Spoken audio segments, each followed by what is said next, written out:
If I was her agent, I'd be trying to pull that deal.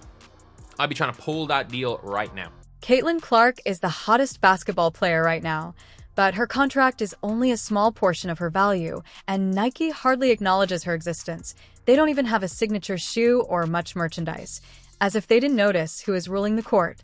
You've got the Nike deal, which we all know is one of the worst deals in the history of pro sports. Like, this is a bigger underpay than when Steph Curry signed that $12 million a year contract when he was winning unanimous MVPs. Like, this is one of the biggest blunders. Prepare to learn the whole story as you understand why this agreement is creating such a stir in the sports world. It's not only about Clark, it's also about how we reward our best athletes. It might even alter your perspective on sports agreements going forward. Caitlin Clark just agreed to a $28 million 8-year contract with Nike that equates to $3.5 million annually. That sounds fantastic, but not so quick. Got the Nike deal, which we all know is one of the worst deals in the history of pro sports. Like, this is a bigger underpay than when Steph Curry signed that $12 million a year contract when he was winning unanimous MVPs. Like, this is one of the biggest blunders. Let's dissect this. Clark is currently the most popular name in basketball. She is smashing records, drawing large crowds, and receiving more attention than the majority of NBA players, so you would think her contract would be incredible, but when you contrast it with other elite athletes, it doesn't seem so good. Without question, one of the biggest fumbles in history. We have got a player who is the most popular basketball player in the world right now outside of Stephen Curry, and her agent somehow convinced her to sign an 8-year deal for $2 million a year. The shocking part is that industry experts claim Clark's true market value is much higher. They're speculating that she could earn up to $150 million over the same 8-year period, or $15 million annually, which is nearly 6 times what she is currently receiving. Can you believe that? It's like Nike purchased a Ferrari for the price of a Toyota. Just the biggest endorsement she's going to get. You have already cost her $15 million a year by just that deal. By just that deal alone, you probably cost Caitlin Clark $15 million a year.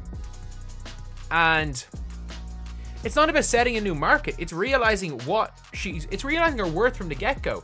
Like, she should not have signed a deal less than that of LeBron James coming into the NBA.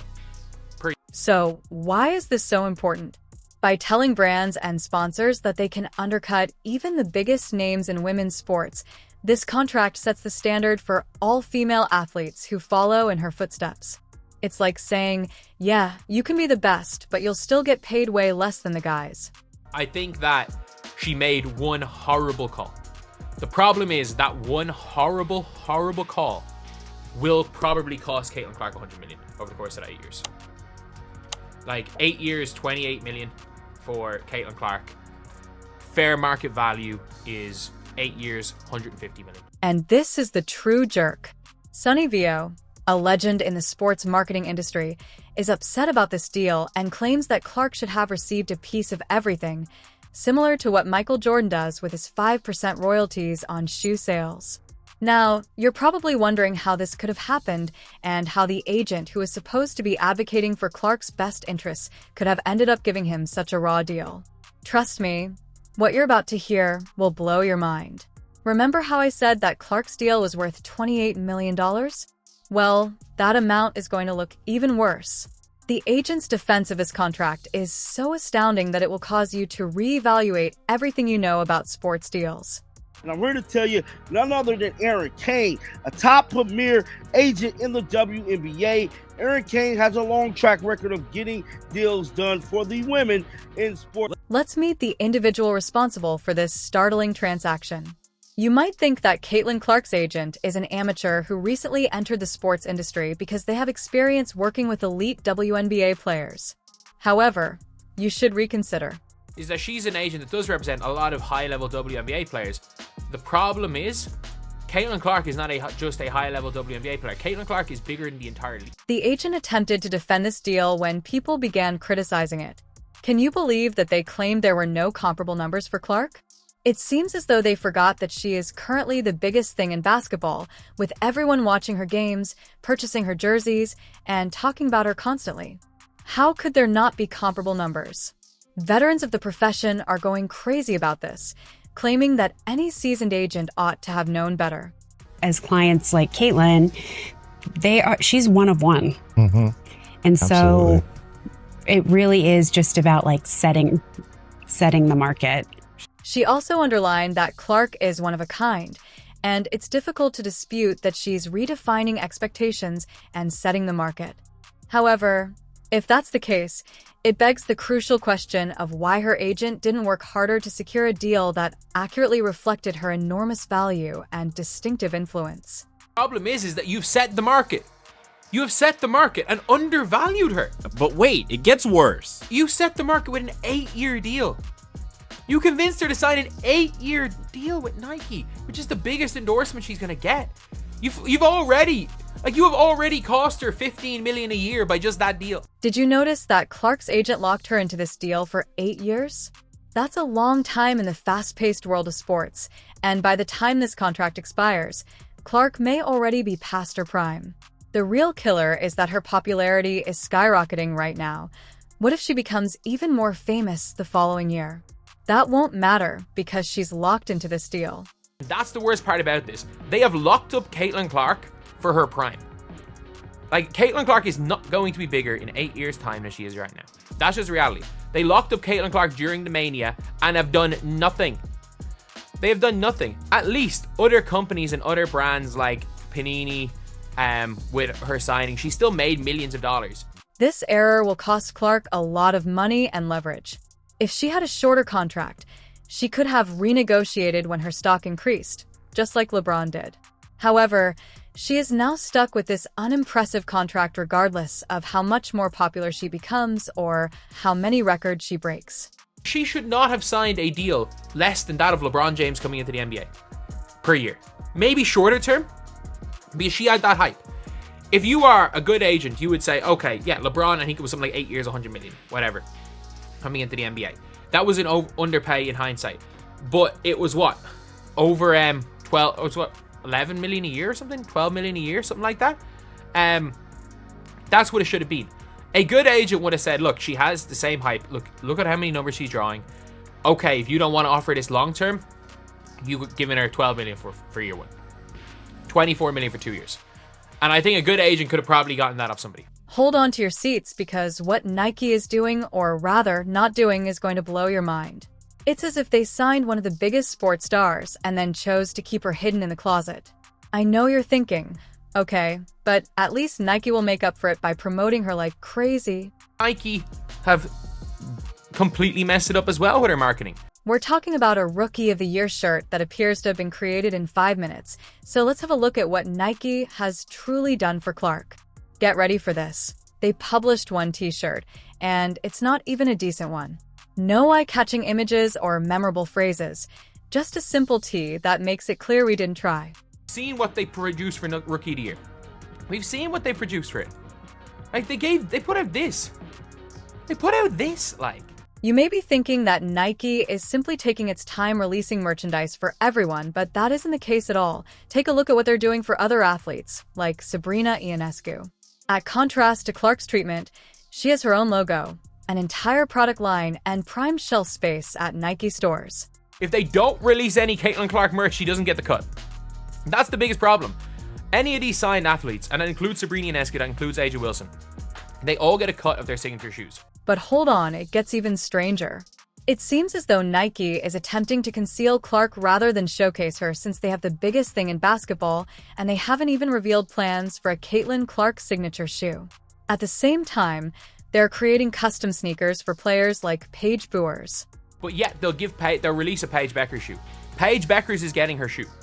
Like, is she getting like an actual signature shoe? No. But they're releasing a PE of a shoe for Paige Beckers. They did not do the same for Caitlin Clark.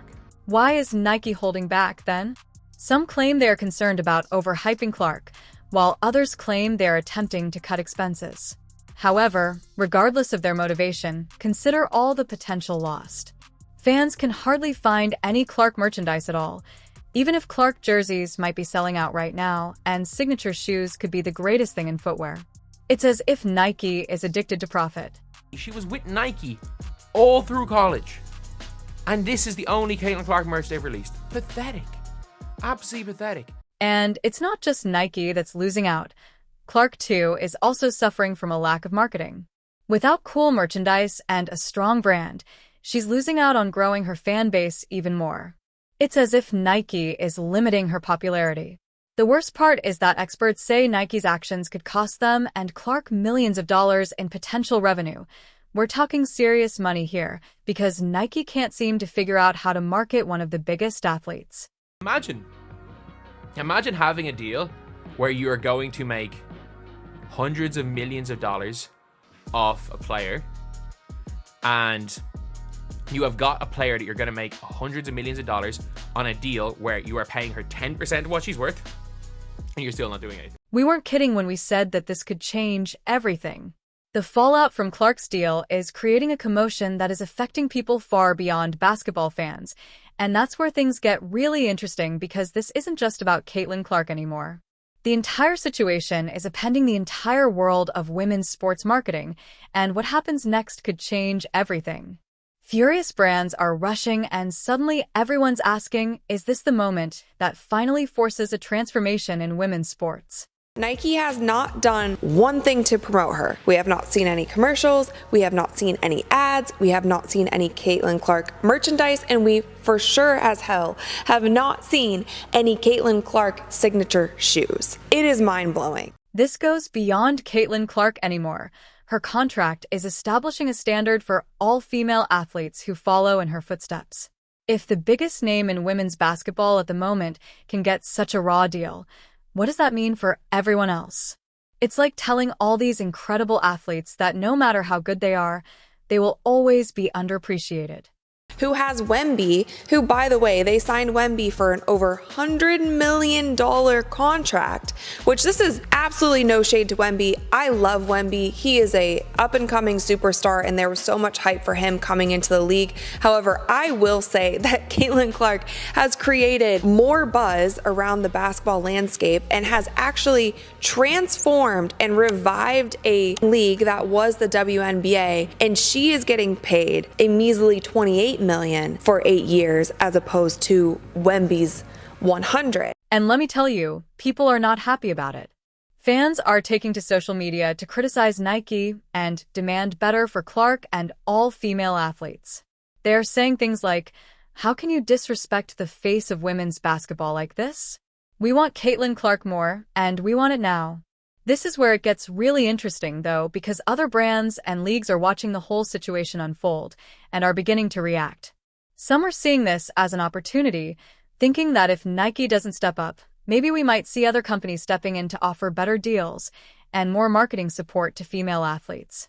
Wemby's shoe is out. LeBron, when he came into the league and there was so much hype around him, he also was somebody who signed a $100+ million, I mean, his contract was like so insane, but hundreds of millions of dollar contract with Nike coming out of high school. LeBron had a shoe going into his first season. They didn't skip a beat. So why in the world are they being so quiet about Caitlin? Let's now discuss the long-term effects on marketing for women's sports. The Clark case is drawing attention to an issue that has existed for far too long: the undervaluation of female athletes. With all of this attention, things may finally begin to change. Imagine a world in which female athletes receive the same marketing attention as their male counterparts, with their faces appearing on billboards, their shoes selling out, and their competitions being major events. That's the kind of shift we might be witnessing here. I believe that Caitlin Clark, if they would have released a signature shoe for her this season, they would have made a killing. Agents and managers of athletes will need to pick up their game, since they can no longer accept lowball offers. Instead, they will need to battle harder, negotiate more intelligently, and truly push for what their clients are worth. This might be a major turning point for the industry. Everyone involved. If I was her agent, I'd be trying to pull that deal. I'd be trying to pull that deal right now. Like, doing anything I would be doing everything I could to try pull that deal. And obviously nothing's going to happen. But if you're Caitlin Clark, not that you necessarily have the leverage to do anything within 8 years, but like, you could probably negotiate. You could probably have some sort of negotiation on a raise. You understand the significance of all of this. We may look back and conclude that this was the turning point for women in sports because of the complex circumstances surrounding Clark's contract, which could ultimately alter how female athletes are viewed and promoted generally. I just don't see her not getting the most out of Nike, bro. I believe somebody else could have negotiated that deal. That's something I'm going to research because I believe Erin Kane would have got more out of Nike. Now that you're heated up, you're undoubtedly asking what we can do to ensure that this results in actual change. That's precisely what we're going to discuss next because, trust me, there are many things that we can all do to encourage women's sports and push for fairer treatment for athletes like Caitlin Clark. Can you believe the recent events surrounding Caitlin Clark's deal? This isn't just a financial issue. It's a wake-up call for how we treat women's sports. We're witnessing firsthand that something needs to change and that fast female athletes deserve fair deals, killer marketing, and the same opportunities as their male counterparts. However, the thing is that change doesn't just happen. Nike and her agent seriously undervalued her, leaving millions on the table for the hottest name in basketball. If you want to see things improve for athletes like Caitlin Clark, that's where you come in. Now is the moment to speak up and be heard. Encourage women's sports by attending events, purchasing merchandise, and posting on social media. If enough of us voice our want for more content from your favorite female athletes, brands will be forced to listen because this moment is bigger than one bad contract. Are you prepared to contribute to the transformation of sports' future?